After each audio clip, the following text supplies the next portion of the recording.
모세가 이스라엘 자손의 온 회중에게 말하여 이르되 여호와께서 명령하신 일이 이러하니라. 이르시기를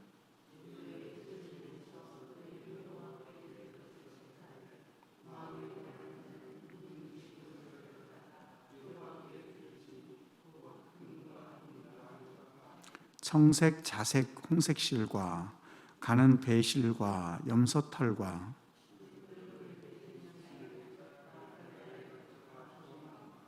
등유와 및 관유에 드는 향품과 분향할 향을 만드는 향품과 후마노며 애복과 흉패에 물릴 보석이니라. 아멘. 오늘 말씀 가운데 4절부터 9절까지는 이 성막 건축에 필요한 예물의 종류를 구체적으로 밝혔습니다.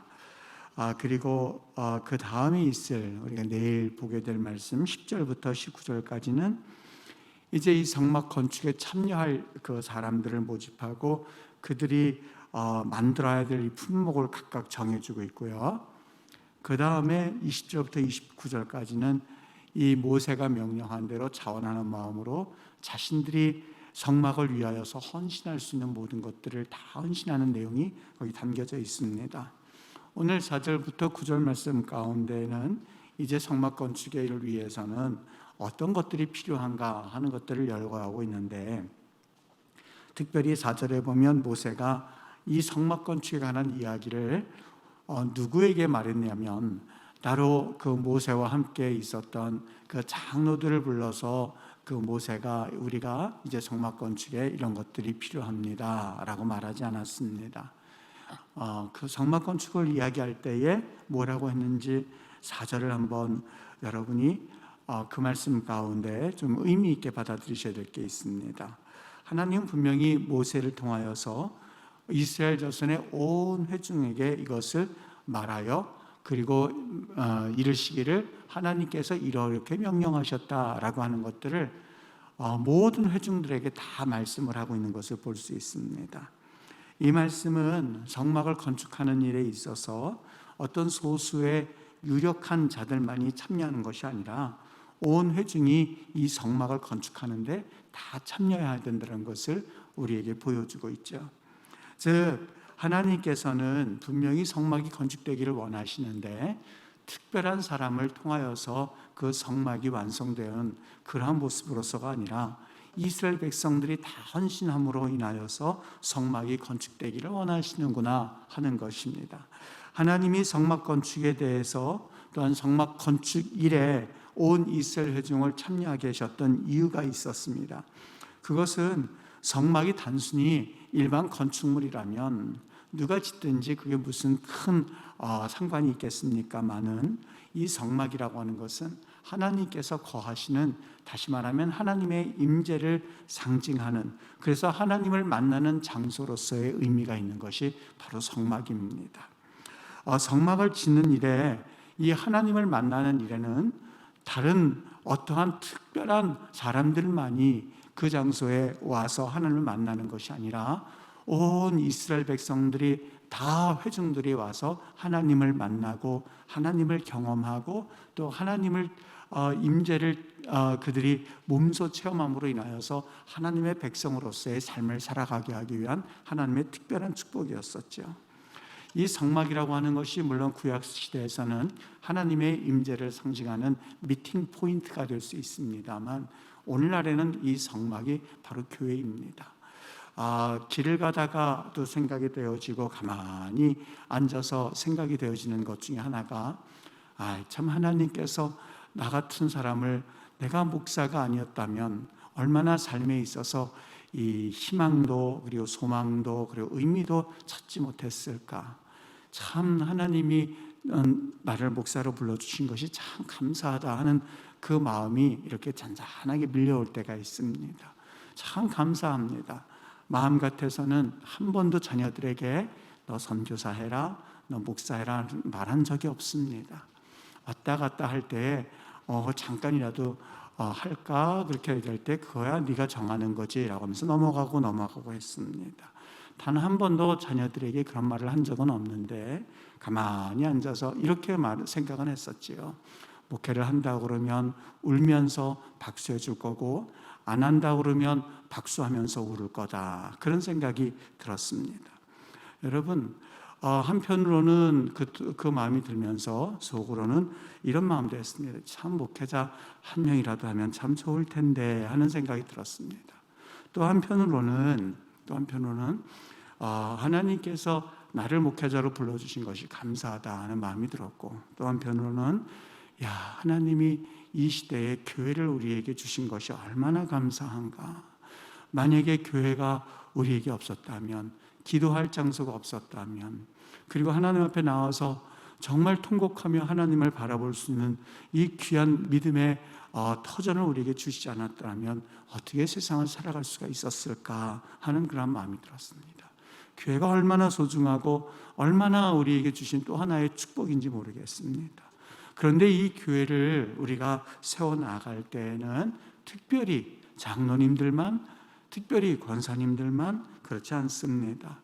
다른 사람이 하는 것이 아니라 이곳은 하나님의 임재를 경험하는, 그리고 하나님을 만나고 또 하나님을 예배하는 거룩한 장소입니다. 참 귀한 장소.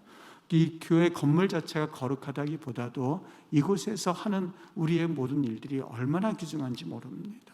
때로는 살 소망이 끊어진 이들이 나와서 그래도 하나님의 말씀을 보고 하나님을 찬양하고 하나님의 음성을 듣고 그래도 살아봐야지라고 하는, 정말 이 사탄이 번개같이 하늘에서 떨어지는 역사가 있는 곳이 바로 교회 아니겠습니까? 그리고 병 고침을 받기를 원한 이들이 주님 앞에 구했을 때에 하나님의 임재가 임하면서 그들의 병이 떠나는 역사가 있는 것도 바로 교회 아니겠습니까? 여러분, 교회라고 하는 곳은 다른 사람, 특별한 사람이 나서서 교회를 한다기보다도 온 교회 모든 성도들이 내가 하나님을 만나는 장소, 내가 하나님을 경험하는 장소라는 그런 의식을 가질 수 있어야만 합니다. 힘들 때는 내가 교회를 등한시하고 있다가 또 내가 필요할 때는 교회를 향하여서 내가 얼굴을 향하고 있다면 여러분, 이것은 올바른 성도의 자세라고는 볼 수가 없습니다. 세상에서도 사람과 사람끼리는 의리가 있고, 그리고 사람과 사람끼리는 서로 법도가 있는 법이지요. 하나님의 교회도 마찬가지라는 마음이 듭니다. 하나님께서 우리에게 주신 이 축복된 미팅 포인트, 하나님의 임재를 경험하는 장소, 이 장소는 우리가 다 아끼고 무슨 일이 있을 때에 온 회중들에게 모세가 나서서 이야기했던 것처럼 하나님 앞에 그러한 마음 자세를 가지고 우리가 교회를 대해야만 하죠. 갈라디아서 6장 2절은 말합니다. 너희가 짐을 서로 지라.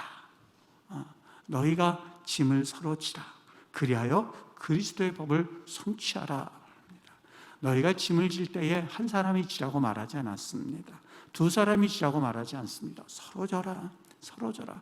서로 짐 올려서 지게 해주고 나도 짐 다른 사람에 의해서 지게 하고, 그래서 서로 짐을 져라. 그리하여서 그리스도의 법, 하나님의 뜻을 성취하라 라고 말씀을 하고 있습니다. 우리 하나님께서 이러한 놀라운 성도의 자세를 통해서 우리에게 주시는 은혜도 있고 또 우리가 주시는 축복도 있습니다. 이게 뒤바뀌어져서는 안 됩니다. 나 이렇게 하면 하나님께서 축복해 주시겠지? 아니요. 분명히 하나님은 11조를 해도 복을 주시고 헌금을 해도 복을 주시고 눈물을 해도 복을 주시고 그건 맞습니다. 그런데 그것은 단순히 우리가 그 복을 받기 위해서 헌신하고 복을 받기 위해서 눈물을 흘리고 하는 것이 아니, 그거는 결과입니다. 하나님이 우리에게 그런 자세를 살아갈 때 주시는 결과이지, 그 결과를 바라보면서 나간다라고 하는 것도 올바른 그러한 신앙의 자세는 아닙니다. 우리 하나님이 너무나 감사하고 하나님이 너무나 우리에게 있어서 주신 은혜가 크고, 그래서 하나님, 내가 무화과 나무 잎이 마르고 그리고 내 외양간에 송아지가 없어도 내가 오직 여호와로 인하여 기뻐할 겁니다. 하나님 앞에 그런 자세였을 때 주시는 복은 그저 결과일 뿐입니다. 하나님께 더 초점을 맞추고 우리 예수님을 더 기쁘게 할 수 있는 일이 무엇인지, 하나님, 나는 다른 거 필요 없습니다. 나 성훈이 이 자리에 왔습니다. 하나님 김집사 이 자리에 왔습니다. 주님 사랑합니다. 주님 의지합니다. 주님을 향해서 더 앞으로 나아갔을 때에 우리 주님이 주시는 그 따뜻한 사랑의 음성을 듣고 오늘 하루도 감사하고 감격하고, 때로는 힘든 일이 있다 한다 할지라도 주님 바라보면서 잘 넘어가고, 그래서 우리 하나님 보시기에 그 장애물이 오히려 나를 향한 하나님의 또 다른 축복의 통로임을 경험하는 그런 믿음의 성도들 되시기를 주의 이름으로 축복합니다. 하나님 아버지, 오늘도 주님께서 주시는 귀한 은혜에 감사하며 하나님 주의 말씀으로 또한 주의 은혜를 사모하며 믿음으로 한 날을 살아가기를 소원합니다. 우리 하나님께서 은혜 주셔서 오늘 말씀의 제목처럼 주님 앞에 믿음으로 나아가는 거룩함이 있도록 인도해 주시옵소서.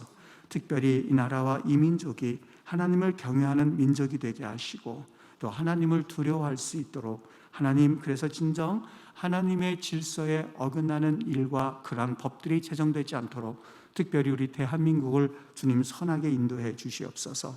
우리 교회가 정말 그리스도가 머리가 되는 교회가 되는 것, 그거 하나만을 마음에 품고 우리 교회가 그렇게 나아가도록 주님 성령 하나님께서 역사해 주시옵기를 원합니다. 하나님, 어느 특별한 사람에게 한정된 교회가 아니라 공교회로서의 사명을 잘 감당할 수 있게 하시고, 하나님 아버지 정말 교회의 머리가 되신 예수님을 바라보는 성도들이 한 명 한 명 들어가게 하사, 하나님 이제는 나이가 40이 되었거늘 하나님 앞에서 믿음의 역량을 따라서 하나님의 귀한 사명을 잘 감당할 수 있는 이들이 생겨나게 해주시옵기를 원합니다. 이곳에서 목회자도, 이곳에서 선교사도, 이곳에서 하나님 앞에 귀한 사명을 받은 평신도 지도자들도 많이 생겨나게 하셔서 하나님의 나라가 이 땅에 임할 때에 주님 영광 나타내어 주시기를 원합니다. 아버지 하나님, 우리 예배를 위해서 기도합니다. 하나님, 하나님을 영화롭게 하게 하여 주옵시고, 아버지 하늘의 권세를 통하여서 주의 말씀이 선포되어질 때에 하나님 정말 병고침의 역사도 있게 하시고 영혼의 치유함도 있게 하셔서 우리 주님께서 말씀하신 대로 하늘에서 사탄이 번개같이 떨어지는 놀라운 역사들도 하나님 우리 임마누엘 교회가 잘 감당하여 영화롭게 할 수 있도록 은혜를 내려 주시기를 원합니다. 각국에서 일하시는 선교사님들이 있습니다. 또 오늘도 하나님 병상에서 고군분투하는 우리 성도들이 있습니다. 하나님 아버지, 저들이 잊혀지지 아니하도록 인도하여 주시옵시며 교회가 저들을 기억하고 있음을 하나님 오늘도 기도함으로 다시 한번 주님께서 저들에게 말씀해 주시고 기억나게 해주시고 하나님 영광 나타내어 주시기를 원합니다. 오늘 이 새벽에도 하늘의 문을 열어서 열린 하늘문을 향하여 간절히 기도할 때에 우리 하나님 응답하여 주시옵시며, 코로나가 창궐하고 있는 이때에 우리 믿음의 성도들, 임마누엘 교회 성도들 하나님 그 코로나로 인해서 해안받지 않게 하여 주옵시고, 아버지 혹여라도 접촉했다 한다 할지라도 하나님께서 안전하게 보호하시는 하나님의 도우심의 역사를 매일같이 경험하도록 성령 하나님 인도해 주시기를 원합니다. 하나님 감사합니다. 2021년도 하반기가 이렇게 하나님 흘러가고 있습니다. 하나님 보시기에 귀한 달란트 남겨서 우리 하나님 앞에서 잘했다 칭찬받는 믿음의 성도들, 믿음의 일꾼들, 믿음의 사람들 되도록 성령 하나님 우리의 영과 혼과 육을 주께서 선한 길로 오늘도 인도해 주시기를 원합니다. 감사하며 예수님의 이름으로 기도합니다.